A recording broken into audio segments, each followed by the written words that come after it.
मैंने मकसूद जी बताया। झूठ झूठ पकड़ा गया विजय शर्मा जी का। देखिए, भारतीय जनता पार्टी मकसूद भाई यही काम करती है सुबह से लेकर शाम तक। मैं धन्यवाद देता हूँ राजीव रंजन जी का, जिन्होंने इनके झूठ को एक्सपोज किया। मैं भी एक ट्वीट लेकर आया था। भाई, रिलायंस इंडस्ट्रीज तो देश की कंपनी है, रिलायंस इंडस्ट्रीज तो बाहर की कंपनी नहीं है, अमेरिका की कंपनी नहीं है। एक बार तो मैं मान लेता हूं, अमेरिका पे मुझे विश्वास नहीं है। ये देखिए, ये रिलायंस इंडस्ट्रीज का ट्वीट है जनवरी का। रिलायंस इंडस्ट्रीज से जब पूछा गया कि आपने कितना रशियन तेल खरीदा, तो रिलायंस इंडस्ट्रीज 6 जनवरी को ट्वीट करके बोलती है, Reliance Industries Jamnagar refinery has not received any cargo of Russian oil at its refinery in the past 3 weeks, यानी कि दिसंबर से, and is not expecting any Russian crude oil deliveries in जनवरी।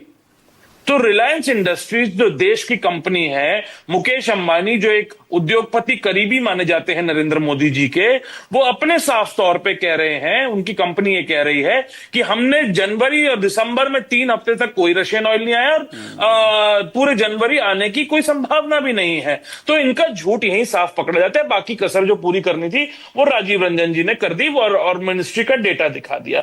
अब आइए देखिए दूसरी बात पे। कल इनके मंत्री ट्वीट करते हैं, हरदीप पुरी, जिनका एप्स्टीन फाइल में नाम है, और ये देखिए, ये रहा उनका ट्वीट, मैं इसको भी पढ़ देता हूं आपके लिए। वो कहते हैं, our priority is to ensure availability of affordable and sustainable fuel for our citizens and we are doing it comfortably. इसका मतलब ये है कि हम सस्ता तेल खरीद रहे हैं, सस्ती एलपीजी खरीद रहे हैं, सस्ती एलएनजी खरीद रहे हैं, और जो हमारे जो देशवासी हैं उनको फायदा पहुंचेगा इस बात का। अभी विजय शर्मा जी कह रहे थे कि हमने रशिया से क्रूड ऑयल इंपोर्ट करना जो है वो 40% तक पहुंच गया था। आपको मकसूद भाई, राजीव जी यहां बैठे हुए हैं, संजीव त्रिवेदी जी यहां बैठे हुए हैं, आम आदमी पार्टी के प्रवक्ता हैं, अन्य प्रवक्ता हैं, मुझे यह बता दीजिए, जो सस्ता रशियन तेल आप खरीद रहे थे डिस्काउंट पे, क्या आपको, मुझे, आम जनता को उसका फायदा मिला कि नहीं मिला? बिल्कुल नहीं मिला। हमारे जो पेट्रोल के दाम थे, डीजल के दाम थे, वो तस के तस रहे, कोई फायदा हमें नहीं मिला इस बात का। दूसरी सबसे महत्वपूर्ण बात, जो हरदीप पुरी कह रहे हैं कि हम सस्टेनेबल फ्यूल खरीद रहे हैं, हम सस्ता तेल खरीद रहे हैं, सस्ती एलपीजी खरीद रहे हैं, उसके तुरंत बाद कल रात को 60 रुपए एलपीजी सिलेंडर पे बढ़ गए, 100 से ज्यादा जो कमर्शियल सिलेंडर है उस पर बढ़ गए। तो आप जनाब किसका बेवकूफ बना रहे हैं साहब, ये बताइए? देश की जनता को आपने बेवकूफ समझ रखा है। देखिए मकसूद भाई, प्रॉब्लम यह है कि जो प्रकरण है ये बहुत पहले से चल रहा है। जब ऑपरेशन सिंदूर हुआ और सीज फायर हुई भारत और पाकिस्तान के बीच में, ट्रंप ने 100 बार बोला मैंने करवाई, लेकिन प्रधानमंत्री नरेंद्र मोदी जी चुप रहे। फिर उसके बाद सैंक्शन, हमारे पे टैरिफ लगा दिए गए 50% तक, नरेंद्र मोदी जी चुप रहे, रिझाने में लगे रहे डोनाल्ड ट्रंप को। ट्रेड डील कर ली, अब 18% हो गया, उसको मास्टर स्ट्रोक बताया गया, तब भी वो चुप रहे। उसके बाद जब उनके मंत्रियों से पूछा जाता है कि आपने रशियन तेल लेना खरीदना बंद कर दिया, तो पीयूष गोयल बोलते हैं कि हरदीप सिंह पुरी से पूछो, हरदीप सिंह पुरी बोलते हैं कि पीयूष गोयल से पूछो, फुटबॉल का गेम बना के रख दिया। उसके बाद जब ट्रेड डील हो जाती है, मैं कह रहा हूं ट्रेड डील, और फिर ये बोलते हैं कि नहीं ट्रेड डील अभी साइन नहीं हुई, अभी रेटिफिकेशन होगी, इस पे पॉइंट बाय पॉइंट डिस्कशन होगा।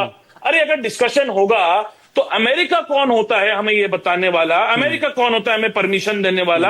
अमेरिका कौन होता है हमारी संप्रभुता पे इतना बड़ा प्रहार करने वाला कि वो अब हमें बताएगा कि तुम 30 दिन तक रशिया से तेल ले सकते हो, किससे नहीं? अभी तो ट्रेड डील का सिर्फ फ्रेमवर्क जारी हुआ है, अभी तो साइन भी नहीं हुए। विजय शर्मा जी एक रिस्पॉन्स इस पर कर दीजिए, फिर बाकी और मेहमानों से बात करेंगे। थोड़ा टाइम मुझे मैनेज करना होगा। मेरे ईशान भाई किस तरह से भ्रमित करते हैं ये देखिए।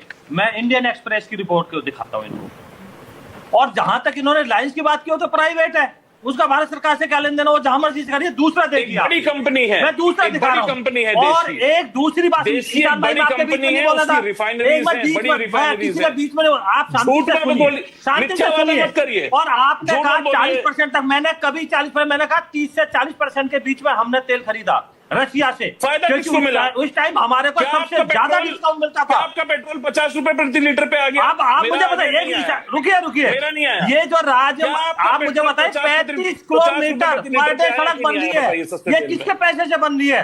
80 करोड़ लोगों को राशन फ्री दिया जा रहा है, किसके पैसे से मिल रही है?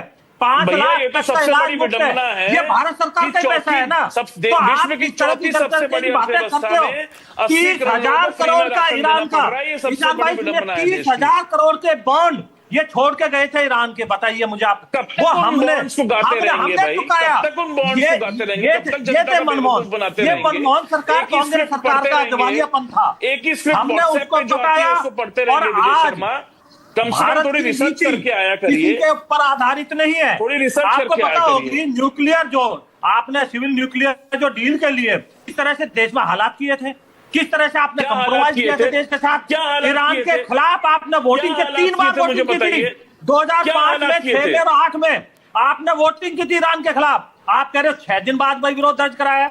अरे वो कौन राष्ट्रपति है या वहां के राष्ट्राध्यक्ष है? कौन है? खामनेई। वो धार्मिक नेता है, ठीक है। 6 दिन में, 4 दिन में, ये सरकार की धार्मिक नीति नेता है। नहीं, आप एक एक बात पे के सुप्रीम देश के विरोध में बोलना। ईरान आप के कहते हो राष्ट्रपति से ऊपर का पद रखने वाले एक व्यक्ति थे, कौन है? किसकी हैसियत जिनसे है? जिस ईरान से हमारे हजारों साल पुराने संबंध थे, उसके नेता को मार दिया गया और आप संवेदनाएं नहीं प्रकट कर पाए।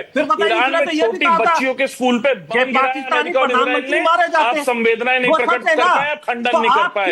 ईरान का विजय शर्मा जी, ईरान का एक वॉरशिप जो हमारे मेहमान थे हमारी नौसेना का, आयुष जेना हमारे यहाँ ही गिरा दिया गया, आप खंडन नहीं कर पाए इस बात का। हिंद महासागर में ये सब कुछ हुआ, बिल्कुल हिंद महासागर में ये सब कुछ हुआ। IRIS डेना पर अटैक हुआ, जो कि हमारे बुलावे पर यहाँ आया था विशाखापट्टनम, और वापसी में उस पर अटैक। हमने उसको लेकर क्या किया? ये सब कुछ हिंद महासागर में हुआ है, हमारी दहलीज पर हुआ है। बिल्कुल क्या लेना देना था? भारत की सीमा 12 नॉटिकल माइल तक, उस पर भी हम कोई कठोर जवाब नहीं दे पाए। वहां से भी 35 माइल ठीक है, उसमें था। अनिल दुबे जी से बात करेंगे।